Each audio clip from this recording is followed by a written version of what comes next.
What does Python say when you add 0.1 and 0.2? Not 0.3. That one quirk explains everything about float versus decimal. Floats use i.e. 754 binary floating point. Most decimal fractions, like 0.1, can't be represented exactly in binary, so Python stores the closest approximation. Those tiny errors accumulate. Which is why 0.1 plus 0.2 isn't exactly 0.3. For graphics, physics simulations, or machine learning with huge datasets, this approximation is perfectly acceptable.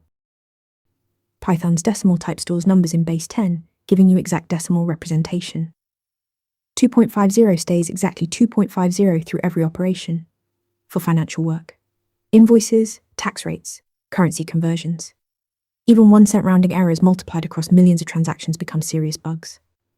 Decimal also lets you configure precision and rounding mode like ruined half UP so your code matches the actual business rule. The trade-off is performance. Float runs at native hardware speed. Decimal is implemented in software and can be 50 times slower. Use float by default for scientific computing, graphics, or machine learning. Reach for decimal whenever your domain demands exact decimal results. And that always means money. Float is fast but binary approximate. Decimal is exact but slower. Match the tool to the stakes. Approximate for science, exact for finance. Want to nail questions like this in your next interview? Interview Mentor gives you hands-on practice with real questions. Every answer gets a grade with specific, personalized feedback. Track your progress across topics and difficulty levels.